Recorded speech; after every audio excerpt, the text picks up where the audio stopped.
আজকে অর্থোপেডিক হাসপাতালে ডিউটি ছিল, তো সিগারেট টাইম, ভাবলাম সিগারেট খায় আজ।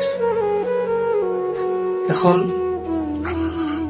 হাসপাতালের পরিবেশ তত ভালো না, খাবারের বাটিতে নিয়ে আমি মনে করেন বাইরে গেলাম, যে হোটেলে বসে খেয়ে এসে। আশপাশে অনেকগুলো হোটেল ছিল, হোটেলে মোটামুটি লোক ছিল, সিগারেট টাইম তো। আমরা খাবারের বাটিটা নিয়ে মনে করেন কতগুলো হোটেলে গেলাম, তাই কেউ বসতে দেয়নি। এমনকি একটা হোটেলে গিয়ে বসলাম, ওনারা এসে বললো যে ভাই এখানে বসা যাবে না, আপনারা অন্য কোথাও গিয়ে বসেন। ভাই কি বলবো, মনের রাগে, ক্ষোভে, দুঃখ, মানে সবগুলো একসাথে নিয়ে হাসপাতালে আবার ফিরে আসলাম। হাসপাতালে এসে ভাবতেছি, আর আমার সাথে যা ঘটলো এটা চিন্তা করে আর গলা দিয়ে ভাত নামতেছিল না। খাবারটা সামনে নিয়ে ভাবতেছি, আজ আমি পুলিশ বলে হয়তো আমার সাথে এমনটা ঘটেছে, হয়তো বা পুলিশ বলে এই খাবারটা নিয়ে রাস্তায় রাস্তায় ঘুরতে হচ্ছে। অথচ একটা সত্য কথা কি জানি, আপনাদেরকে পাহারা দিতেই আমাদের এই কষ্ট।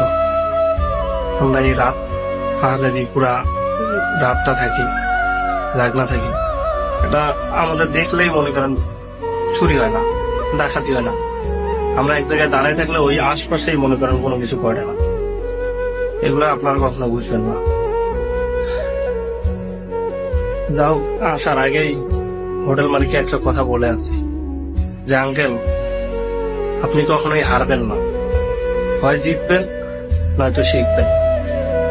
আপনার এই কথা আমার সারা জীবন মনে থাকবে।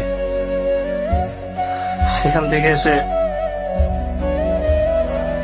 মনের অজান্তে চোখের এক কোনায় যে দুই পানি জমেছিল, সেটা আল্লাহ মাহবুব ছাড়া কেউ দেখেন, আর আপনারা দেখবেনও না। সবসময় দেখেন পুলিশ কোথায় ঘুষ খায়, কোথায় কোন গাড়ি ধরছে, কারে কি করছে, এগুলাই দেখেন। এই সারা রাত যে এত কষ্ট করে আপনাদের পাহারা দেয়, এগুলো তো কখনোই আপনাদের চোখে পড়ে না। আপনারা সবসময় এই কথাগুলোই বলেন যে পুলিশ ভালো না, পুলিশ ভালো না। আপনারা আপনাদের দিক থেকে দেখেন তো কতটুকু ভালো। আপনারা একবারে খাবার নিয়ে যদি রাস্তা রাস্তায় ঘুরতে হয়, তাহলে আপনারা কতটুকু বিবেকবান। যাই কারো প্রতি কোনো আক্ষেপ নাই, কারো প্রতি কোনো অভিযোগও নেই। যাই আল্লাহ তাদেরকে হিদায়াত দান করুক, সঠিক বোঝ বোঝার তৌফিক দান করুক। কথাগুলো বলতে আমি ঘেমে গেছি একদম, অথবা চেহারার অবস্থা দেখতে পারছেন, একদম ঘেমে গেছি। কি একটা ঝামেলা, মানে ইয়াতে পড়লে এরকম মানুষ হয়। কি একটা বিপদে পড়লে মানুষ এমন কিছু করে।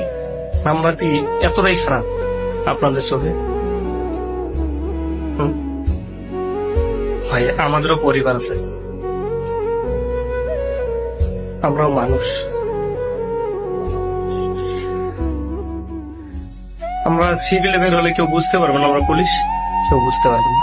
তো আমরা তো মানুষ, আপনাদের এগুলো একটু চিন্তা হয় না?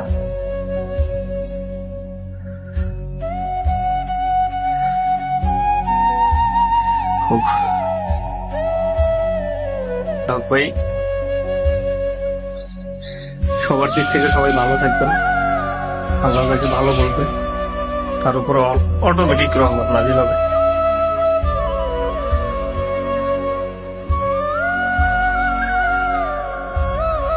বেশি বলতে পারতেছি না, কি কি বললাম ভুল ত্রুটি হলে ক্ষমা করবেন।